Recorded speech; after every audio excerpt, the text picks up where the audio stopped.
Mesdames et messieurs, bonsoir et bienvenue à cette nouvelle édition de Dimanche Tout est permis. Le Bénin n'est plus qu'à 2 semaines exactement, jour pour jour, d'un événement crucial de son histoire, à savoir l'élection présidentielle du 11 avril prochain. Un rendez-vous de démocratie auquel le pays est habitué depuis 1990 avec toujours des manifestations relativement conviviales et festives en dépit de tout. Mais pour l'édition 2021, les donnes ont visiblement changé, à commencer notamment par la préparation de cette élection. De 33 candidats en 2016, le pays compte aujourd'hui 3 candidats en lice pour le poste de président de la République, avec cette fois des colistiers. Mais bien avant le scrutin du 11 avril prochain, le compteur de l'actuel mandat du président de la République va afficher 5 ans très exactement le 5 avril à minuit. Et contrairement à la tradition, depuis quelques décennies, le nouveau président de la République ne pourra pas prêter serment le 6 avril prochain, mais plutôt le 23 mai de cette même année. Résultat des réformes opérées dans le pays au cours de ces dernières années, mais qui ne reçoivent pas toujours l'assentiment de tous les citoyens. Si le Bénin a fait des pas de géant, selon le régime Talon et ses soutiens, le pays ne s'est jamais autant mal porté selon leurs adversaires politiques. Doit-on maintenant s'inquiéter de l'issue de cette élection qui se profile à l'horizon?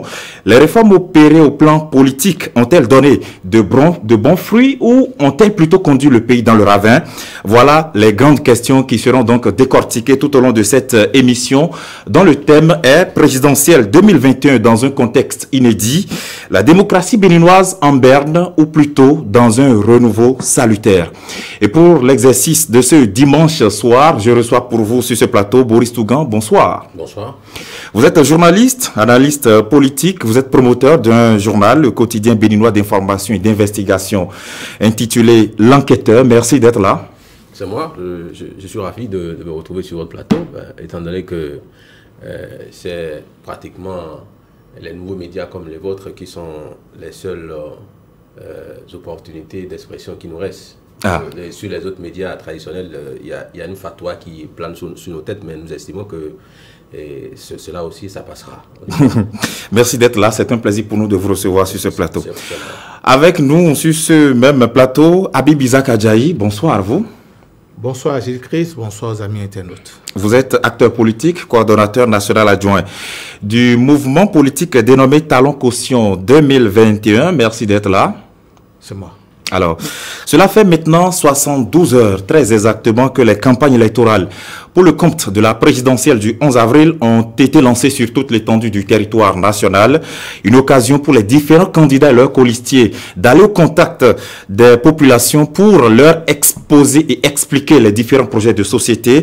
Boris Tougan, est-ce que l'ambiance qui règne actuellement sur le terrain vous plonge dans la nostalgie des ambiances des campagnes électorales traditionnelles au Bénin? Merci beaucoup pour votre invitation. Comme je le disais tantôt, je suis ravi d'être ici. Et je suis séduit parce que j'ai vu un dispositif national, je ne m'y attendais pas. Je suis vraiment admiratif de l'effort que vous faites ici, de la dépense d'énergie, d'initiatives. Merci beaucoup. Que les pouvoirs publics vous accompagne, c'est mon souhait. Merci beaucoup. Ceci dit, je souhaiterais que nous fassions un flashback. Les premières élections libres que le Bénin a connues datent de 1991. Et quand vous faites référence aux affiches, vous allez aisément constater que le Bénin n'est jamais venu en dessous de 20 candidats pour une élection présidentielle. Et cette multitude de candidatures est en réalité la conséquence directe du multipartisme intégral que les constituants, c'est-à-dire ceux qui ont nos aînés ou nos parents qui étaient dans la salle du PLM à Leyo, qui ont décidé que la démocratie béninoise, qui est une démocratie d'exception, j'appelle démocratie d'exception, parce que vous vous rappelez qu'en 1989, le pays était au bord du gouffre. La récession économique que vivait le Bénin n'avait pas d'égal. C'est à cette époque que le général Mathieu Kérékou a pris son courage à deux mains pour faire parler son génie en initiant la conférence nationale.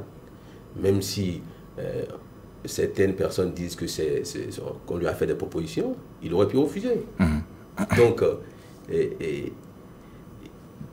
le multipartisme intégral, que ce soit les participants à la conférence nationale, que ce soit le général Mathieu Kérékou, que ce soit le président du présidium, Monseigneur Isidore de Souza, paix à son âme,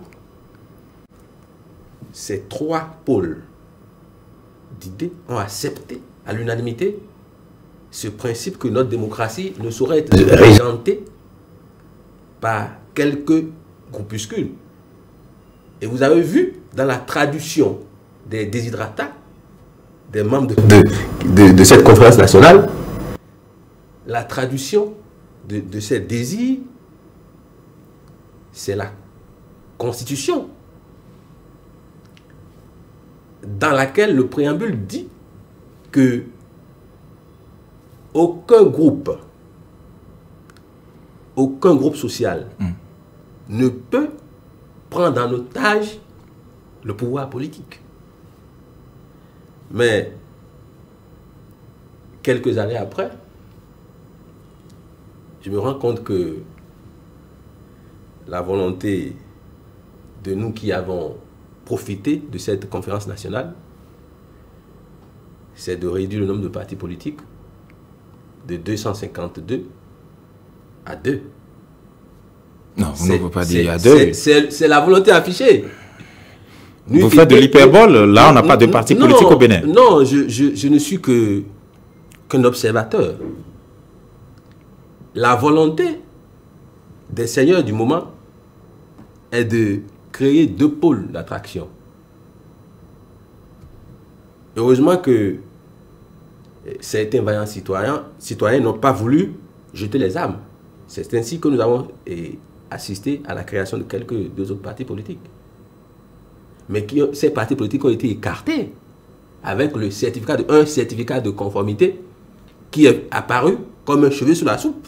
Là, vous parlez du contexte de législative de 2019. Non. Si la Constitution de 1990 dit que ce sont les partis politiques qui doivent animer la vie politique. Oui. Mais si on ne vous permet pas d'aller aux élections, ça veut dire qu'on ne veut pas que vous vous constituiez un parti politique.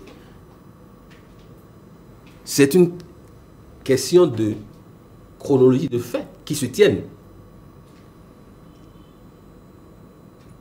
Dans un premier temps, on a exigé que les partis politiques qui existaient jusqu'en 2016 fassent de nouveaux congrès constitutifs pour se conformer aux nouveaux tests.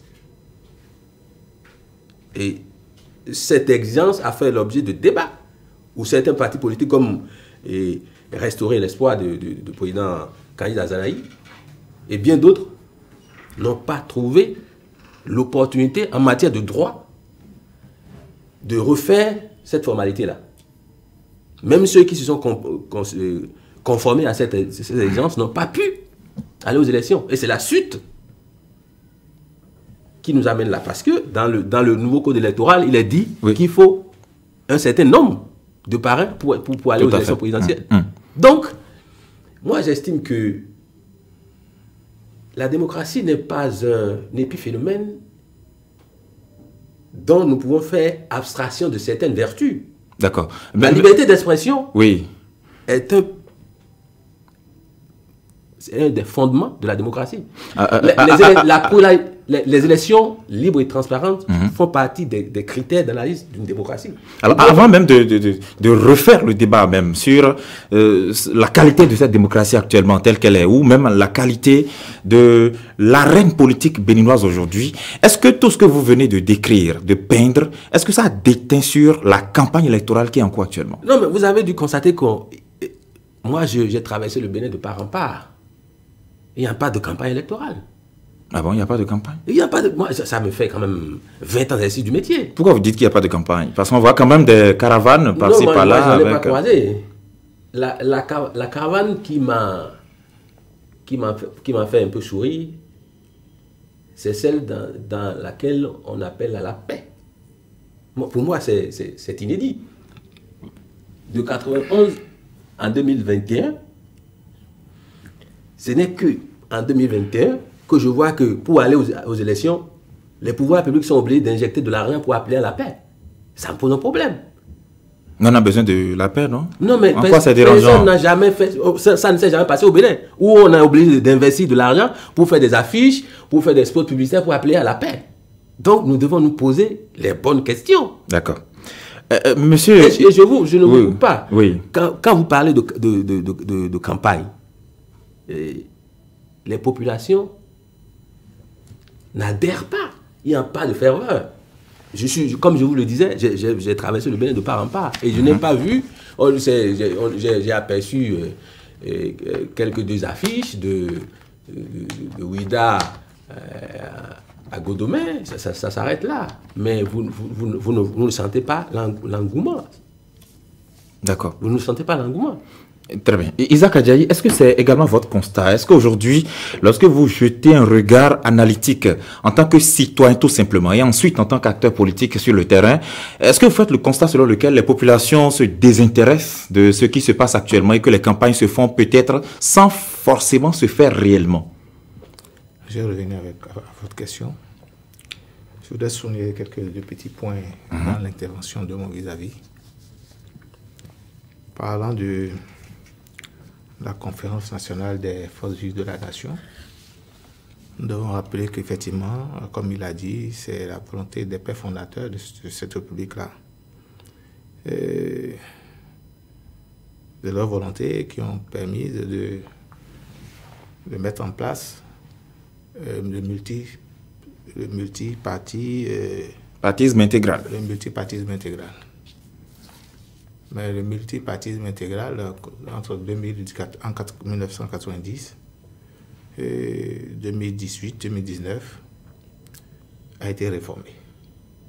Le Bénin reste toujours un pays de droit démocratique où le multipartisme intégral est toujours d'actualité. Nous pensons que, contrairement à sa lecture des choses, les Béninois, même des 10 millions de Béninois que nous sommes, chaque famille peut créer son parti politique, même avec les réformes, les nouveaux tests. Ah bon? Sauf que ceci a été encadré, oui, sauf que ceci a été encadré avec des conditions. Contrairement à ce qui se passait la dernière fois, où il ressortait de la volonté de toute la classe politique de réformer la classe politique. Or, le président Talon, vous n'êtes pas sans savoir qu'en 2016, il était un candidat réformateur. Son projet de société était à 100% axé sur ça, à part les grands travaux qu'il avait annoncés dans son programme. Il était venu pour faire les réformes. Et les Béninois ont adhéré à ce projet de société en disant oui, il faut corriger ces choses-là que tu as énumérées. À savoir, particulièrement, il s'agit du multipartisme intégral, les Béninois ont voté à 65%. Donc, je comprends que M. Tougan ne se retrouve pas dans les 65% certainement. Et pour le dire, aujourd'hui, les tests disent, avec l'encadrement du multipartisme intégral, que nous voulons des ensembles très forts. Mais vous pouvez vous pouvez aussi évoluer en vase clos, selon vous, en solo. Mais l'essentiel, c'est qu'il y a un certain nombre de fois que vous devez aller aux élections, sinon, si vous ratez des élections pendant un certain nombre de fois, vous disparaissez. Parce que vous n'êtes pas sans savoir que dans le passé, ces partis politiques qui se créaient à chaque coin de rue étaient carrément des fonds de commerce et de chantage et de corruption au sommet de l'État. Donc c'est dans la volonté politique de lutter contre la corruption qu'il faut assainir la classe politique pour donner l'opportunité à ce que, pendant que les citoyens, la vendeuse du pain au coin de rue, souffrent pour gagner son argent, et que la politique, l'activité politique ne soit pas une vache à lait pour les acteurs. Donc c'est un peu ça. Et mon vis-à-vis est revenu sur la paix, sur la question de la paix. Bon, je ne sais pas si à la veille des élections, c'est un journaliste, un éminent, peut-être qu'il n'est pas souvent là, au Bénin. Mais depuis 1990, il a toujours été question de paix, de la paix. Pour lui signifier quelque chose, paix à son âme, Toron Stan n'est plus de ce monde, mais il a laissé des chansons qui parlent de la paix en période électorale.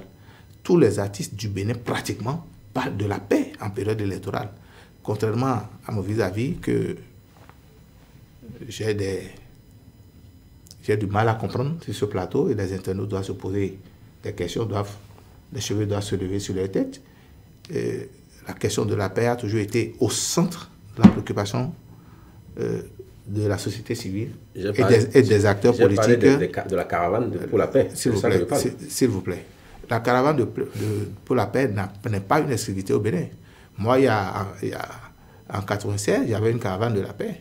Mais pourtant, je n'avais été financé par personne. Et j'ai des doutes quand vous dites que qui finance. Est-ce que c'est l'opposition qui finance les caravanes de la paix? Non, en tout cas, je vous rassure que dans la mouvance, personne n'a financé une caravane de la paix. Bon, la vice-présidente fait une tournée. Ça fait partie du programme de la vice-présidente, mais elle n'a pas financé. C'est son projet, c'est son programme. Son programme, c'est la paix? Avec les moyens de l'État. Elle a fait la tournée avec les moyens de l'État. En tant que qui? En tant que... Moi, je ne sais pas si vous avez vu, quels moyens de l'État vous avez vu. Moi, je ne sais pas. Moi, je ne l'ai pas croisé. Et je ne crois pas que cela a été... Ça a été diffusé sur les médias publics. Ça a été diffusé sur les médias? Sur les médias. Bon, moi, je n'ai pas vu.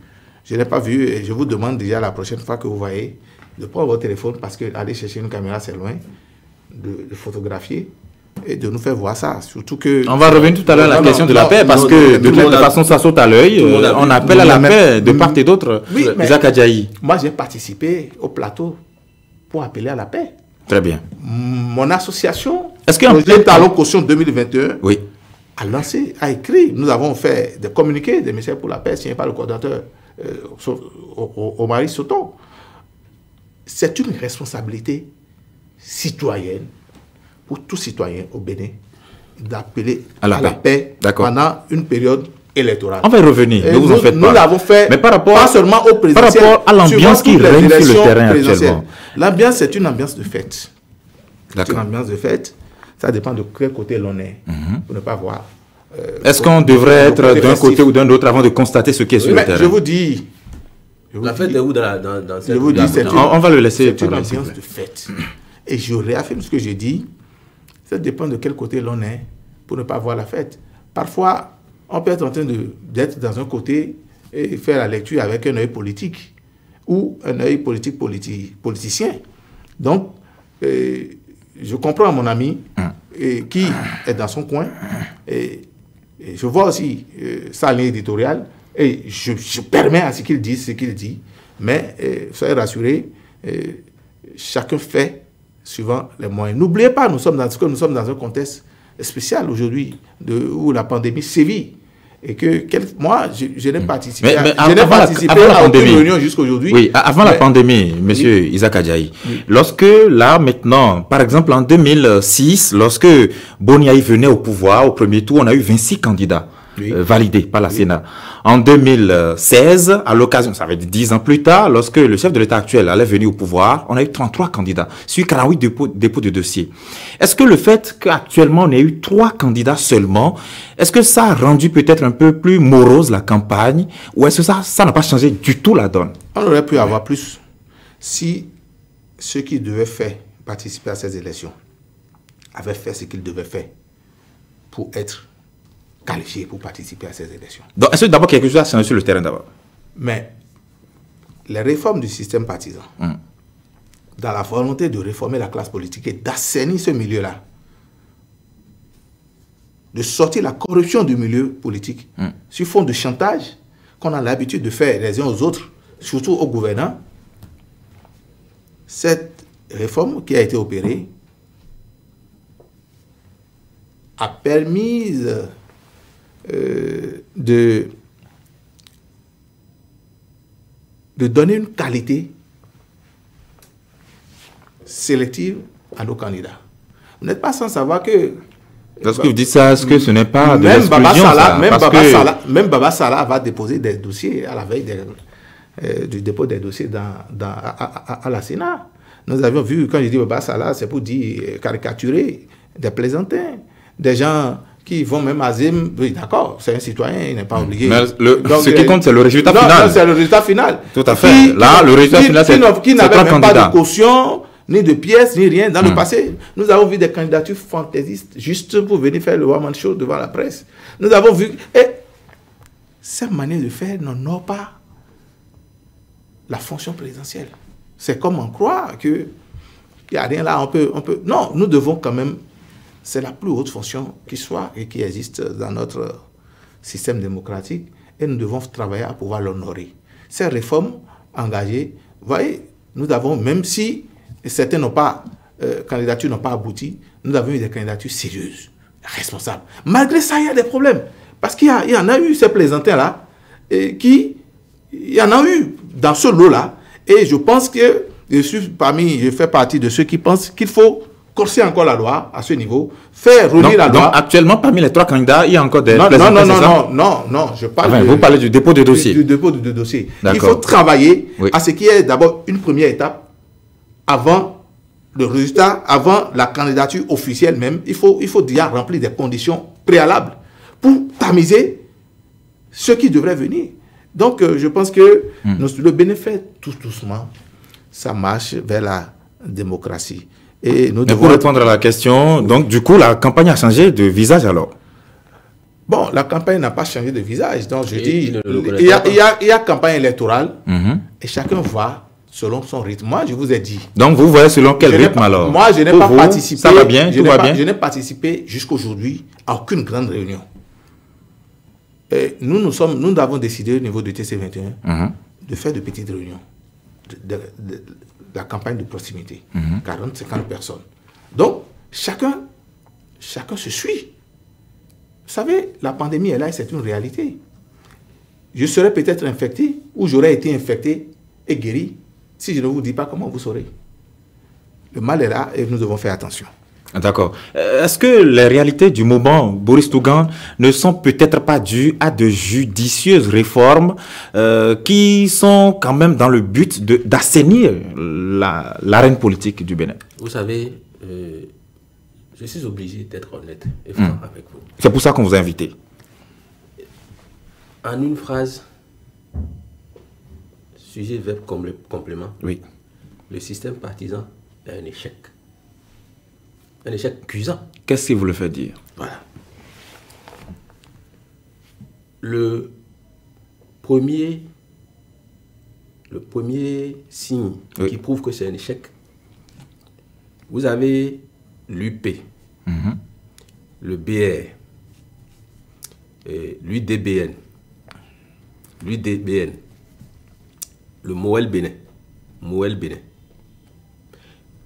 le PRD.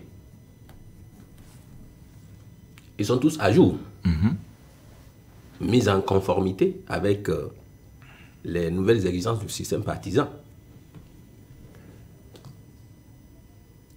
En bonus, le parti UP a comme président le patriarche Amoussou Bruno. Le BR est dirigé par le ministre d'État Abdoulaye Biotchane. Vous voyez là où je veux en venir. Non. Qui ont été le président, le ministre d'État Abdoulaye Biotchane a été candidat aux élections présidentielles de 2016. L'UDBN est dirigé par une dame qui a fait ses preuves sur l'échiquier politique national. And so forth and so on. le PRD d'Adrien Ngouédi. Mais c'est une insulte. C'est de l'infantilisation que d'obliger ces gens-là, toutes ces ressources du Gotha politique, de les contraindre par des moyens de coercition occultes. Ah, vous en savez quelque chose? À ne pas désigner de candidat. Nous n'avons pas besoin d'être bardés de grands parchemins. Est-ce que ce n'est pas un choix de ces partis que... Oui. Est-ce que ce n'est pas un choix de ces partis-là qui les a obligés? C'est indécent. Et se laisser faire dans ces conditions-là, pour moi, ça fait partie de l'immoralité. Parce que quand vous vous abstenez de faire ce que vous avez à faire, c'est de l'immoralité, de l'irresponsabilité. En quoi ça dérange? Démontrez-nous en quoi ça dérange si ces partis-là soutiennent le même candidat. Quand l'esprit de la loi dit que les partis politiques pourront produire désormais le président de la République. Ça veut dire que dans l'esprit de la loi, l'UP, le BR, l'UDBN, le MOEL, le PRD et autres devront produire le prochain président de la République après la réforme du système partisan. Et que aucun d'eux n'a pu désigner un candidat. Patrice Talon est membre de quel parti politique? C'est une question préjudicielle. Nous devons montrer, quand nous sommes appelés à gérer les affaires publiques, nous devons faire preuve de discernement et de logique. Si vous dites que ce sont les partis politiques qui devaient produire le chef de l'État et qu'aucun des partis politiques n'envoie de candidat, ça pose un problème. La contradiction, elle est fumante. Donc, il ne sert à rien de jouer à la politique de l'autruche et de ne pas regarder la réalité en face. Le duo Corentin Koroué et Né Agossa vient de quel parti politique? Si nous avons fait tout ce chemin-là où les gens sont morts dans cette affaire de réforme du système partisan et que nous passons à un pôle où les gens, on donne l'opportunité à des gens de se présenter sans être membres de partis politiques, ça n'aura servi à rien. Les moyens publics qui ont été mis dans cette réforme, ça a été gâché, des gens doivent répondre de ça. Je suis péremptoire, c'est une question de responsabilité. Mais dans le même temps, si on avait peut-être fait ce que vous dites là, est-ce qu'on ne va pas crier aussi à l'exclusion? Si par exemple, la loi disait clairement que désormais pour être candidat à la présidentielle, il faut forcément être un produit d'un parti politique, est-ce que ce ne serait pas de l'exclusion déjà au niveau de la loi? Bon, le certificat de conformité avait produit quel effet aux élections communales aux élections législatives de 2019? C'est l'exclusion. Alors que, en violation du principe de droit qui dit que nous l'appellation déléguée, c'est-à-dire aucun article de droit n'a institué le certificat de conformité. Mais en violation de ce principe, des partis politiques ont été exclus. Où est alors l'exclusion si on dit qu'un parti politique, ce ne sont que les partis politiques qui devaient proposer des candidats? Mais dites-moi, quelle est alors la finalité de la réforme du système partisan? Je n'en vois pas. Donc ça a échoué. Objectif, c'est un échec cuisant, pour ne pas dire une pirouette, que les gens, par mauvaise foi, refusent de voir en face. Mais dites-moi, vous savez, j'ai observé depuis 2016 toutes les démarches de ce régime, ce n'est que des fuites en avant, des tricheries et des mensonges qui les rattrapent pour la plupart du temps. Je vous donne un exemple. Des exemples.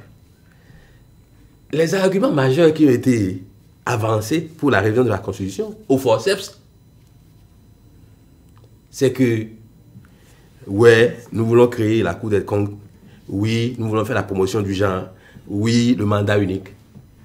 Mais c'est avec désolation que vous vous rendez compte que quand la Constitution nous est née nuitamment, dans les conditions que vous savez, c'est que aucun de ces objectifs n'a été pris en compte. Parce que vous avez déjà vu la Cour des comptes créée. je ne la vois nulle part. La promotion du genre dont on parle, elle n'est que dans nos esprits qui attendent encore le mandat unique. Bon, on y est. Puisque ce n'est pas une autre personne qui se retrouve sur les affiches. C'est Patrice Talon ou son sosie. Donc, la morale dont nous devons faire preuve quand nous sommes au devant de l'action publique fait défaut. Et c'est avec un regret que je constate que nous avons battu le macadam pour que ces gens-là viennent faire preuve d'autant d'insolence. Est-ce que le mot n'est pas trop fort? C'est-à-dire quoi? Non, je suis péremptoire. C'est-à-dire quoi? Ils échouent sur tous les pans de l'action publique engagée. Mais au lieu de reconnaître par modestie que nous allons faire fausse route, ils s'embrouillent dans des menus communication, des gymnastiques émotionnelles qui n'ont pas d'impact. Parce que quand mon vis-à-vis dit que c'est une fête, sur ce plateau, il n'y a pas de boy. Vous êtes doté d'un jugement. Vous voyez, vous touchez du doigt certaines réalités. Vous voyez que ce qui est mis en scène là n'est qu'une farce. Ce sont les conséquences des inconséquences de nos dirigeants du moment. Et il faut que quelqu'un attire leur attention sur ce fait pour qu'ils nous conduisent dans l'abîme où ils sont en train d'aller là. D'accord. Et c'est vraiment triste.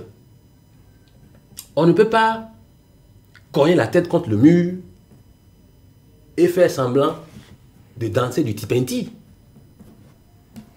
Aujourd'hui, vous voyez l'UP, l'Union progressiste, le BR.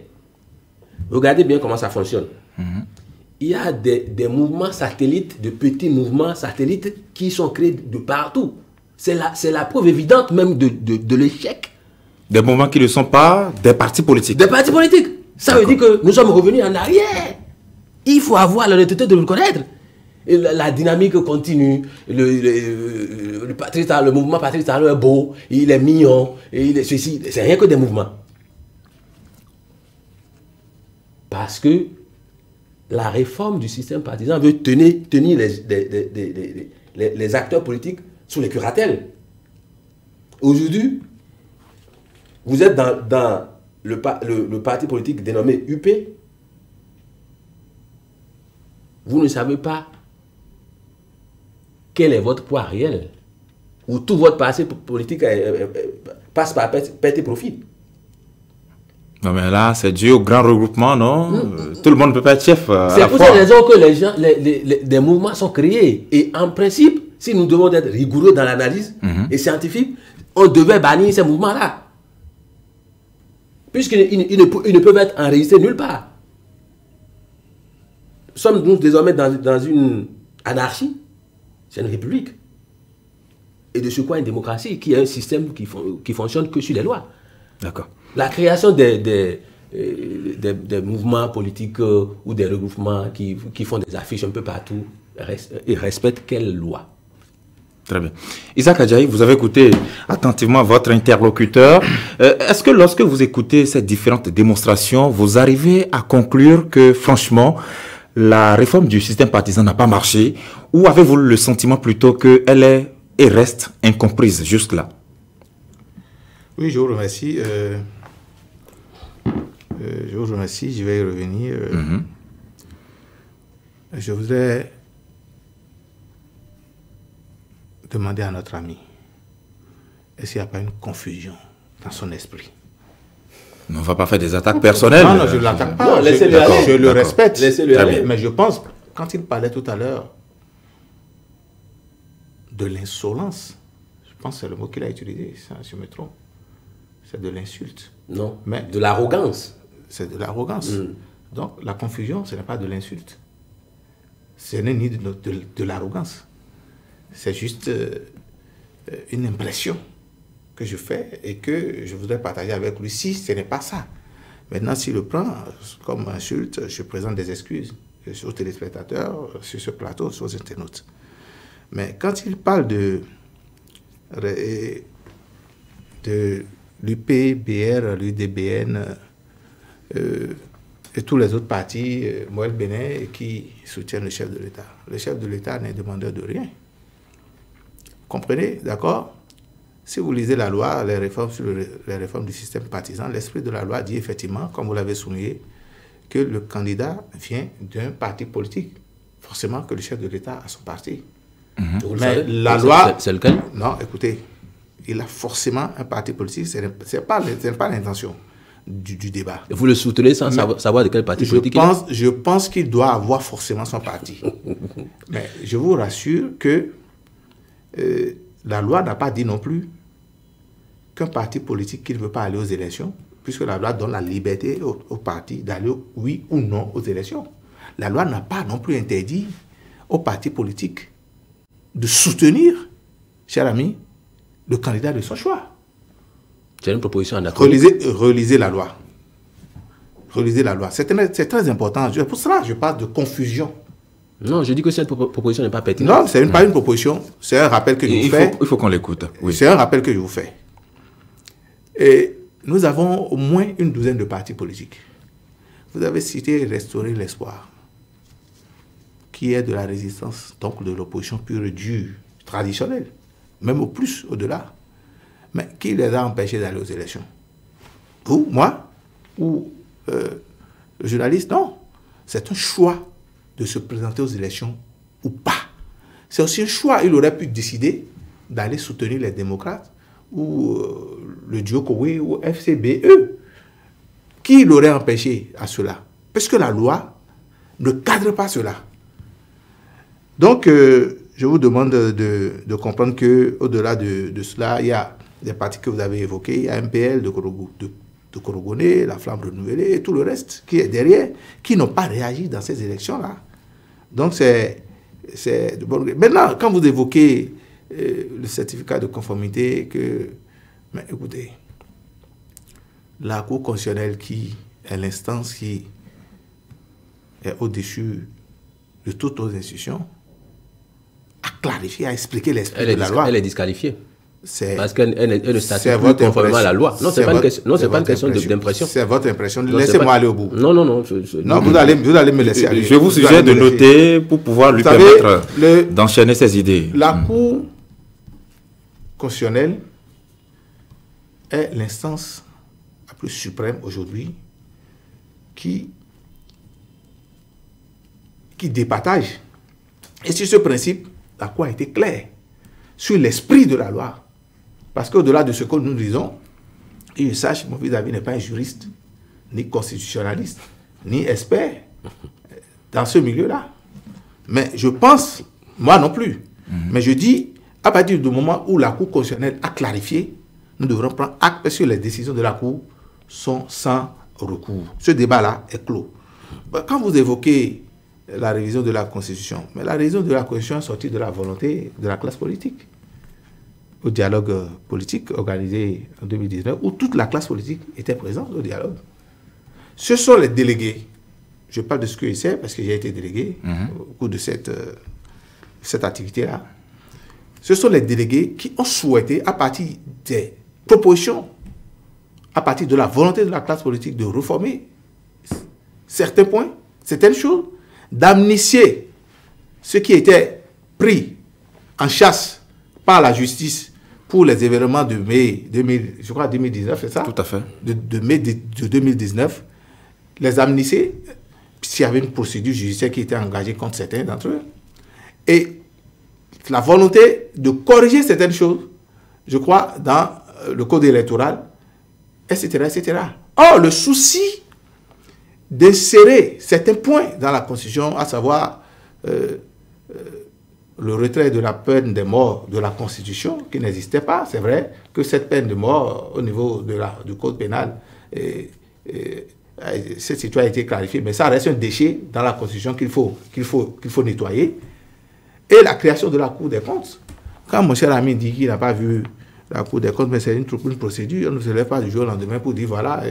Mais la procédure a été engagée. Vous êtes journaliste. Il faut lire quand même les relevés du Conseil des ministres et voir que quelque chose a commencé à ce niveau-là. Qu'est-ce qui a été fait? Non, je vous demande de lire les relevés du Conseil des ministres. On n'a pas le temps d'évoquer ces choses-là.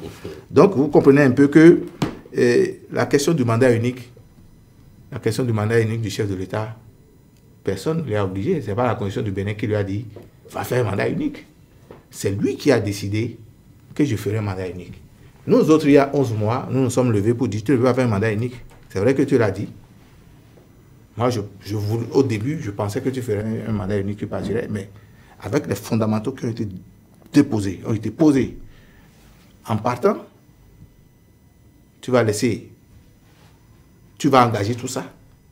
Et quelque chose se passera dedans. Il y aura un arrière-goût de quelque chose qui viendra, de quelqu'un qui viendra, qui ne sera peut-être pas dans la même dynamique que toi. Et que tout le peuple est embarqué aujourd'hui. Nous avons fait du bruit dans tout le Bénin. Pour dire qu'il est hors de question qu'il respecte la parole du mandat. Qu'il ne peut pas respecter, nous avons visé à sa place. Et le peuple béninois, la jeunesse, a visé à sa place. Ah bon? Mais oui, le président de la République, la jeunesse a visé à sa place. Non, c'est pas vrai. Et le président de la République, de la jeunesse du Bénin, la jeunesse inclus dans les 65%, plus la différence de l'autre, qui a fini par rejoindre la dynamique, par rejoindre la mouvance. Donc, dans les 90% aujourd'hui, comprenez que le président de la République a l'adhésion populaire. Donc, c'est de l'utopie, ça. De l'avoir évoqué, c'est votre lecture, c'est votre compréhension des choses, de l'avoir évoqué comme ça. Donc, vous comprenez que nous sommes, quand il parle de l'ambiance festive, je dis c'est relatif. Oui, mais sur ce point, est-ce que la réforme a marché? Oui, bien sûr, je vous dis Parce que le constat qu'il fait, il fait le constat selon lequel la réforme avait pour esprit de promouvoir les hommes politiques ou les acteurs politiques au sommet de l'État. Parce que même le président Patrice Talon, en tant que candidat en 2016, disait que c'est un peu malheureux que jusque-là, on n'ait pas eu un homme politique issu d'un parti politique gouverner l'État depuis 90. Et il trouve qu'il faut faire des réformes avec même plusieurs soutiens. Mais est-ce qu'à l'arrivée, avec ce qu'on a enregistré en 2021, là maintenant, où Patrice Talon revient encore sans être d'un parti, ou alors vous nous direz de quel parti il est bel et bien d'un parti politique. Lequel? Monsieur le Président de la République, avec tout le respect que je vous dois, je prends la parole au nom de la jeunesse de ce pays. Il est temps que vous puissiez dire à nos compatriotes de quel parti vous êtes. Vous savez de quel parti il est. Vous savez de quel parti? Ce n'est pas à moi de le dire. Oui, mais est-ce que non, ce n'est pas triste. Tu ne connais pas le parti politique. Moi, je connais. Mais ce n'est pas à moi de le faire. Parce que c'est quand même le président de la République. Je n'ai pas à prendre la parole au nom du chef de l'État pour dire en son nom en quoi il est responsable ou il s'est engagé. C'est à lui de le faire. À supposer même qu'il est de la supercherie. S'il vous plaît, à supposer même qu'il est membre d'un parti politique, que ce soit BR, UP ou un autre parti. Est-ce que le fait de se faire quand même porter par tous ces partis-là, on a vu même ça, son affiche, il y a le logo d'aucun parti, de ces 5-là par exemple. Est-ce que ce n'est pas là des indices palpables quand même que les résultats escomptés ne sont pas encore obtenus? C'est le logo de l'alliance qu'ils avaient utilisé en 2016, là, qui est revenu. Je vous dis que le président de la République est un partisan d'un parti politique. Lequel? Ce n'est pas, je ne suis pas mandaté par le chef de l'État pour répondre en son nom. Vous êtes son premier soutien. Ah bon, je fais partie de ces premiers soutiens. Je vous ai vu aborder un chapeau à son effigie. Oui, alors, bien sûr, avec un logo. Donc ça a marché, la réforme. Là, ça a marché, la réforme, et c'est vrai qu'il reste des choses à corriger. Mais quand il évoquait tout à l'heure le souci des mouvements. Oui. Mais vous savez, tout le monde n'est pas politique dans le pays. Moi, nous avons travaillé sur une cible. Des gens qui n'ont pas voté, des concitoyens qui n'ont pas voté aux 2 dernières élections et qui ne sont partisans d'aucun parti politique. Est-ce que ceux-là, il ne faut pas aller les rechercher? Or, c'est de leur responsabilité de s'intéresser à la chose politique de leur pays. Et c'est de leur responsabilité d'aller faire le devoir citoyen de voter. Est-ce qu'il ne serait pas préjudiciable de retrouver ces gens-là, de les mettre dans un cadre, de les organiser et de les conscientiser, à la chose politique, à leur devoir en tant que citoyen, pour pouvoir...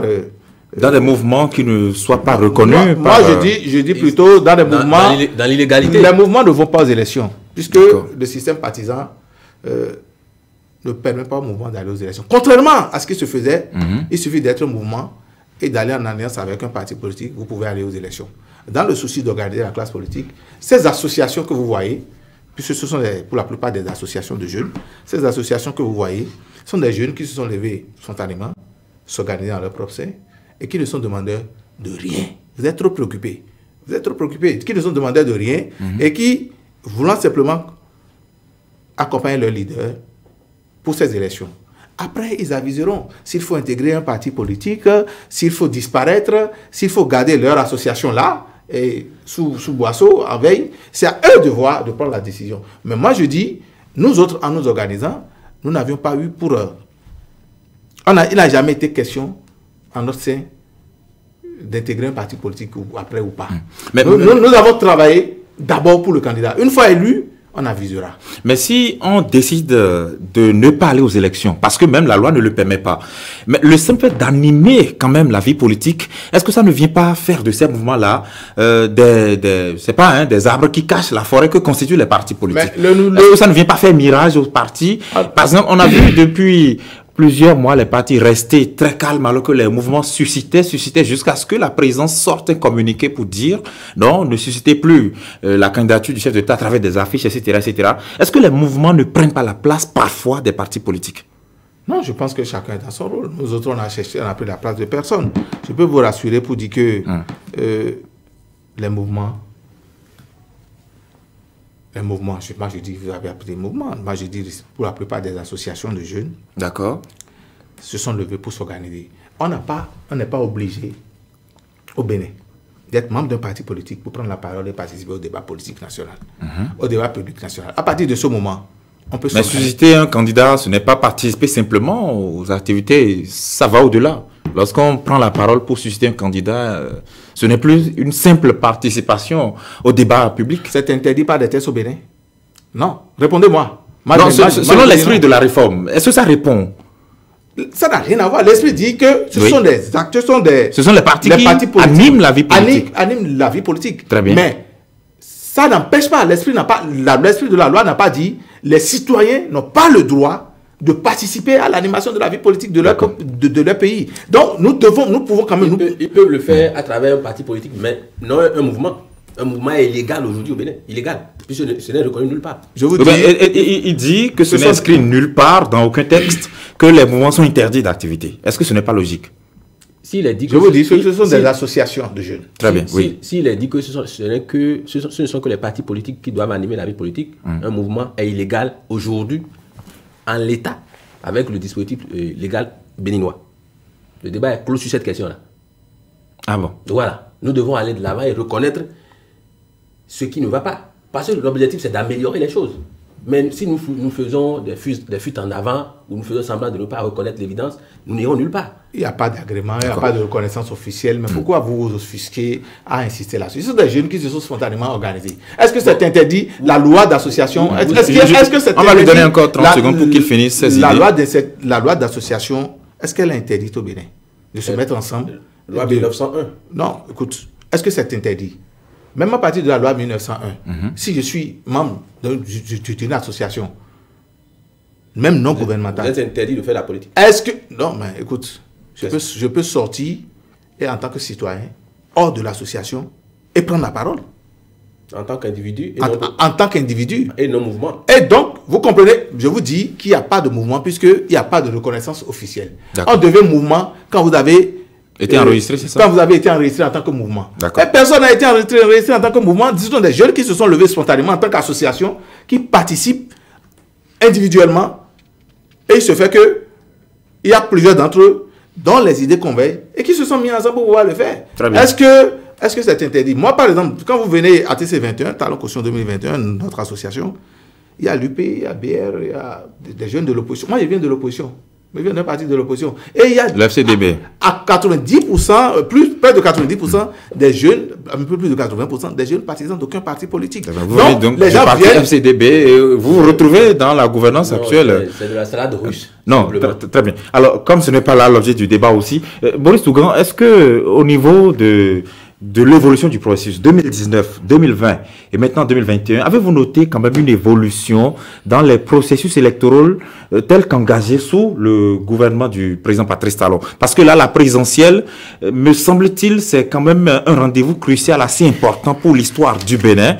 Mais lorsqu'on a fini d'organiser les législatives, après on est allé au dialogue politique, on a organisé les élections communales. Est-ce que là maintenant on a finalement aplani toutes les difficultés pour que l'élection présidentielle qui se profile à l'horizon se déroule dans de très bonnes conditions? On n'a aplati aucune difficulté. Et le dialogue politique ne fut qu'un marché de dupes. Puisque ces assises montées de tous pieds par le régime n'avaient connu aucun parti politique de l'opposition. Il y avait FCBE qui a été récupéré. Ce n'était plus un parti de l'opposition. C'est vous qui le dites. Non, c'est un constat. Et les faits sont là. Et vous savez, j'ai l'impression que le régime actuel n'aime que les atmosphères d'ici. Quand il y a des difficultés, c'est-à-dire il se crée des problèmes qu'ils auraient pu éviter. Je vais vous donner un exemple. Le parrainage tel que monté avec les malfaçons, en réalité avait pour objectif d'écarter certains partis politiques. Mais ça a été monté de façon maladroite. Le parrainage. Le parrainage. Parce que vous ne pouvez pas dire dans une loi, notamment le code électoral, que pour être candidat à une élection, il faut avoir 16 parrains. Mais déjà avant d'aller à ces élections, vous empêchez les gens d'avoir les documents légaux pour aller à ces élections. On n'a pas besoin. Alors que aujourd'hui, on ne sait pas qui contrôle le COSLEPI. La Sénat, on connaît sa coloration. Et par rapport à la Cour constitutionnelle, je reviendrai. Parce que mon vis-à-vis a dit des choses sur lesquelles je vais revenir. Quand vous avez la liste électorale aujourd'hui, quelle en est la forme, personne ne sait. Donc avec cette position dominante, cette avancée que le régime actuel a sur les autres partis d'opposition, on n'avait plus besoin d'introduire le parrainage qui, pour moi, est un crime contre la démocratie. Parce que la pluralité des élections est l'un des critères d'une démocratie vivante. Si le président de la République maîtrise déjà toutes les institutions qui organisent les élections, il n'a plus besoin de cette gymnastique qui constituait à introduire le parrainage pour faire tout ça. Et je vais vous dire une chose. Mon vis-à-vis vient de dire que le chef d'État a été plébiscité. Oui. Suivez bien ce que je dis. Suivez bien mon développement. Si vous savez que vous travaillez pour un peuple et que les gens sont tellement heureux, vous n'avez plus besoin de faire toutes ces gymnastiques qui consistent à écarter les partis politiques. C'est parce que le chef d'État sait qu'il n'a pas l'adhésion populaire dont on parle, que tout a été mis en œuvre pour éjecter les partis politiques. Ne soyons pas... J'ai suivi la descente du chef de l'État dans le Septentrion, où les populations n'ont pas été au rendez-vous, il a été hué. Mais vous demandez un exercice compliqué à mon vis-à-vis. Il ne pourra pas reconnaître. Parce que il a commis la maladresse de rejoindre un groupe où les gens sont allergiques à la vérité. Donc il est tenu de faire économie de vérité là où il est, pour ne pas s'attirer leur foudre. Ah bon? C'est vous qui le pensez. Hein? Non, il y a des évidences, des constances scientifiques. Quand il dit que, il parlait tantôt de la Cour constitutionnelle, et il dit que moi je ne suis pas un spécialiste de droit. Moi je veux être clair. Moi, je suis un énarque. Et là-bas, on nous a obligés pendant des années à bûcher les textes de droit. Et le professeur Diogbenou n'est pas... Cela ne fait pas de vous un expert. Non, le professeur Diogbenou, il est constitutionnaliste. Il est constitutionnaliste. Et vous vous rendez compte? Moi, je le dirais, je n'aurais rien. Depuis 2016, des lois ont été promulguées sans contrôle de constitutionnalité. Pour un étudiant le plus médiocre en fac de droit, c'est la première étape pour la promulgation d'une loi. Y a-t-il des lois comme ça, vraiment? Qui ont été promulguées sans contrôle de constitutionnalité? Je n'invente rien. Allez lire. Laquelle loi? Non, mais je vous laisse faire les recherches. Et vous voyez les lois qui ont été validées par cette Cour constitutionnelle. Ça a toujours posé des problèmes par rapport à la Constitution, même. C'est pour cette raison que quand les gens font les recours, la Cour se déclare illico presso incompétente. La Cour constitutionnelle se déclare incompétente face à des préoccupations qui relèvent même de son essence. Quand Nouroudine Saka Saleh fait un recours, à l'effet que la Cour constitutionnelle nous statue par rapport à la validité du parrainage tel que le système du parrainage est mis en œuvre et que la Cour constitutionnelle se déclare incompétente. C'est comme si nous sommes retournés à l'époque de Mathusalem.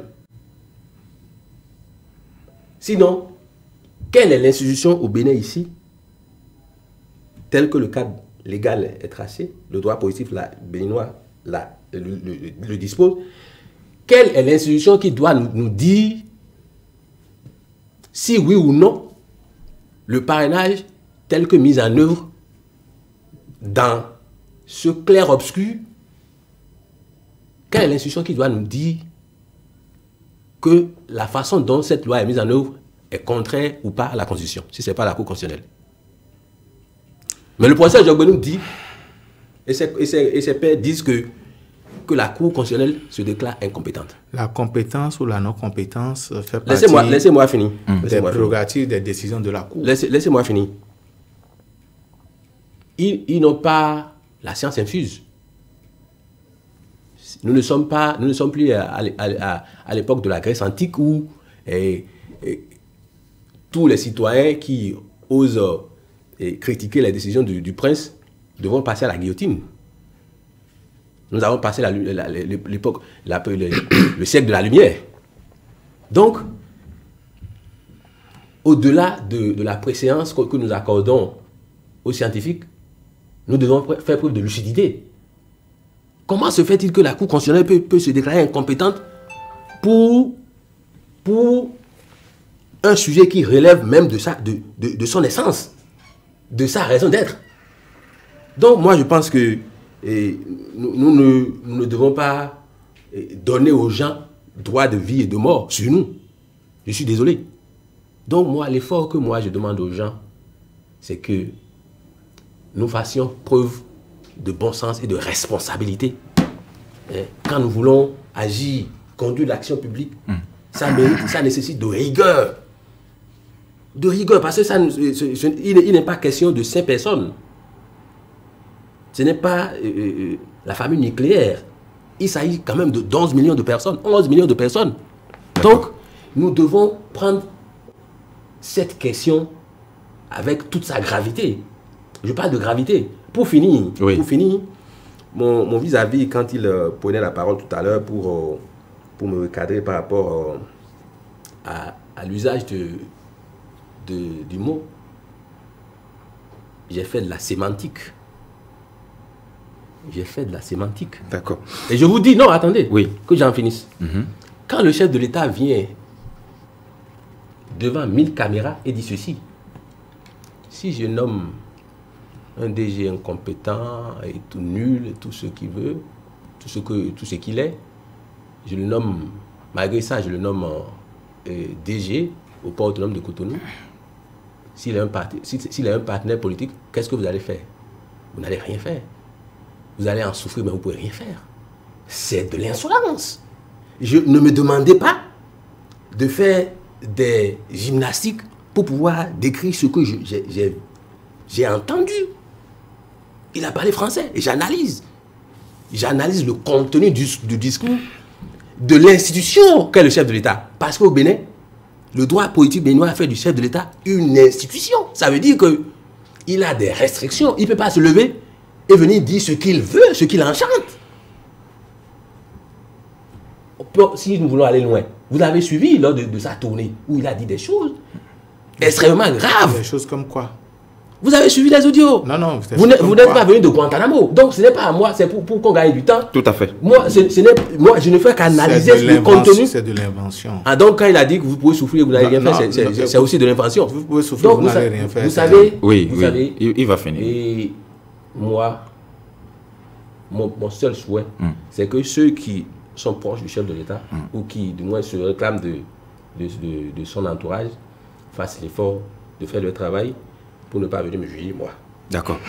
Isaac Adjaye, de 2019 à 2021, en matière d'organisation des élections, est-ce qu'on a évolué, est-ce qu'on a stagné ou est-ce qu'on a carrément reculé? Non, on a évolué. Vous savez, les réformes du système partisan engagé, le code électoral, c'est tout nouveau. Donc il faut dans l'applicabilité, voir les faiblesses et les forces, les évaluer et corriger ce qu'il faut corriger pour qu'on avance. Ça a été fait? Non, mais écoutez, c'est la première élection présidentielle. Oui, mais c'est la troisième quand même du régime. Non, mais 2019, 2020. C'est tout au moins la première élection présidentielle, c'est de ça qu'il s'agit. Donc, il faudrait avoir expérimenté les 3 différents types d'élections. Voir, puisque vous êtes d'accord avec moi qu'on ne peut pas changer le code électoral ou la loi à chaque élection et puis revenir, faire l'autre et puis revenir. Je suis désolé d'intervenir. Non, vous ne pouvez pas intervenir. Ils ont modifié le code électoral en pleine élection communale. Je vous ai laissé. Pour le communal. Oui, parce que ça ne les arrangeait pas. C'est la base politique qu'ils ont utilisée pour nommer des maires. Ce sont des constants, ce sont des évidences. Très bien. J'espère que vous avez fini maintenant. Voilà. Isaac Adjaye, poursuivez, je vous prie. Non, je pense que mon ami, il y a toujours une confusion à son niveau. Donc, je suis d'accord que c'est une avancée, ce sont des réformes. Et les réformes, il faut les pratiquer et voir les forces et les faiblesses, faire des évaluations, quitter au Parlement de voir ce qu'il faut faire et faire des réglages pour les rendre performants. Je vous ai parlé tout à l'heure de mon souhait de recadrer déjà tout au départ la procédure de dépôt des dossiers des candidats aux élections présidentielles. Il faut déjà tamiser cela et venir finir la procédure au niveau de la Sénat. J'aurais souhaité même moi que la procédure commence en ligne avec certaines pièces maîtresses et même la caution soit déjà payée avec le reçu en ligne, tout ça, avant que les gens ne se pointent au niveau de la Sénat. Parce que ça fait du ridicule. Qu'il s'agirait du parrainage, le Bénin n'a pas inventé le parrainage, ce n'est pas une exclusivité. Même aux États-Unis, d'une manière ou d'une autre, même s'ils ne l'appellent pas parrainage, les gouverneurs et autres, qu'on appelle les grands électeurs, ça fait à quelque chose d'autre. Même ailleurs, où vous parlez du parrainage en disant, le parrainage, c'est ouvert. On n'a pas empêché les candidats d'aller rechercher le parrainage. Et les parrains ne sont pas là comme des mangouilles, il faut cueillir aussi. Parce que quand vous venez me solliciter pour vous accompagner à une élection, il faudrait que je sois sûr, en tant qu'élu, que vous avez un programme pour mes concitoyens. Parce que le député est le représentant du peuple. Oui, mais ça c'est l'idéal, c'est la logique, peut-être même l'esprit de la loi. Mais lorsque ça a été fait pour la présidentielle de 2021, où certains députés sont montés au créneau pour dénoncer la manière dont on aurait confisqué le fiche de parrainage, etc., etc., est-ce qu'aujourd'hui, on ne peut pas dire que ça a constitué un sérieux biais pour cette élection? Non, vous n'êtes pas sérieux. Vous n'êtes pas sérieux. Parce non, moi je pose des questions. Vous n'avez pas jugé si c'est sérieux ou pas? Je ne juge pas, mais je pense que vous n'êtes pas sérieux. Non, je suis très sérieux dans ma question. Vous n'avez qu'à répondre simplement. Je répondrai. Je vous dis simplement que... Oui. Puisque vous êtes un citoyen, après tout, comme bien que vous êtes sur un plateau. Mais vous savez, c'est de la comédie, cette histoire. J'ai mal dans le corps quand j'en parle. Oui. C'est de la comédie, cette histoire où le député est sorti pour faire des déclarations. C'est de la comédie. À quel niveau se situe la comédie, oui? Dans le sens où ce député a manqué de la responsabilité politique. Mais je ne sais pas comment il s'est retrouvé là-bas. Il a manqué de la responsabilité politique. On vous dit, venez prendre la fiche dans un guichet Inks, signez et remettez à la personne de votre choix. Vous sortez de chez vous, vous venez prendre la fiche et vous allez remettre à quelqu'un qui n'est pas du tout engagé par votre choix. On l'a instruit pour qu'il aille déposer ça. Qui ont, pronom indéfini. Non, il faut laisser ça, les on, il paraît, donc le semblant de on là, il faut laisser. Il a dit qu'il est parti déposer. Il est parti déposer à un tiers. Il serait parti déposer à un tiers. Parce que je dis à un tiers, moi je n'ai la preuve de rien du tout parce que ce monsieur, moi je prends ses propos avec des pincettes. Donc vous comprenez avec moi que ce sont des gens qui sont carrément dans un montage. Mais dans le même temps, c'est un député. Le processus. Mais il est un député de la majorité présidentielle. Il est d'un parti politique qui soutient les actions du chef de l'État, l'Union progressiste, pour ne pas le nommer. Alors, lorsque lui, député de l'Union progressiste, fait un tel déballage, une telle sortie, et que moi, journaliste, je vous pose la question, que vous estimez que je ne suis pas sérieux, qui d'entre lui, député de la majorité, moi, le journaliste, et vous, peut-être un soutien aussi, n'est pas sérieux? Non, je vous dis, monsieur Chidi, ne prenez pas ce que je dis comme... il ne s'adressait pas à vous, aux journalistes, il s'adressait aux députés. Non, je m'adressais plutôt aux citoyens. Aux citoyens, Chidi, que je oui, mais même en tant que citoyen, je dois m'interroger. Que je connais très bien. Oui, mais il faut que je m'interroge. Allez à la mouvance, quand vous êtes à la mouvance, vous n'êtes pas borné. Vous ne pouvez pas bouger. On peut aller dans la majorité et décider de sortir du jour au lendemain. C'est le choix de l'acteur de soutenir aujourd'hui et de décider de ne pas soutenir demain. Quand il a fait son choix de ne pas soutenir, il ne l'a pas partagé avec l'opinion publique. Il a fallu qu'il manque de prendre ses responsabilités pour venir faire cette déballage. Mais est-ce que moi je dis, oui, c'est un montage politique pour discréditer le processus électoral. Mais ça n'a pas marché parce que... Un montage politique. Vous savez, on va faire semblant. Puisque, je ne sais pas si on aura le temps, monsieur le député, Afouaba Tidjani, Dissouwi, est en association, je dirais, avec des gens qui n'étaient pas partis pour être effectivement candidats aux élections. Qui étaient dans le processus pour discréditer le processus électoral.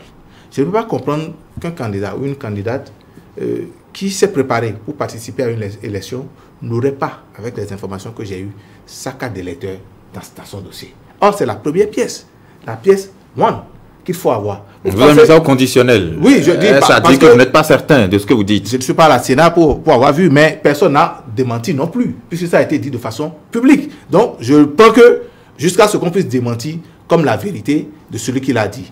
Donc, vous comprenez qu'un candidat sérieux, la toute première pièce dans le code électoral qu'il faut fournir, c'est d'abord sa carte d'électeur. Qu'on ne fournit pas cette carte-là, et pour dire, or, la loi que ceux-là respectent pour participer à ces élections exige des parrains. Qu'ils viennent devant les caméras du monde à la Sénat pour dire, les parrains, même si on nous en donne, je n'en veux pas. Autant de choses que je ne voudrais pas évoquer ici, que les Béninois de l'intérieur et de l'extérieur savent, ils ont appris. Donc, vous savez... Est-ce qu'on conclurait là que pour la présidentielle, on n'exclut personne?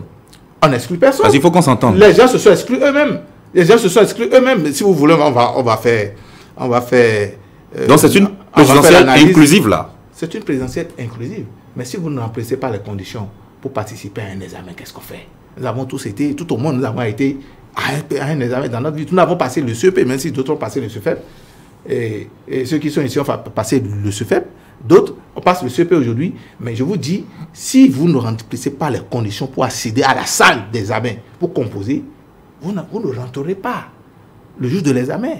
Si vous venez en retard, même si vous êtes à jour dans vos pièces, vous n'allez pas rentrer. Donc, les gens ils se sont sciemment organisés pour dire, nous irons, mais nous allons faire semblant de participer pour discréditer la procédure. Et ça aussi, c'est politique. D'accord.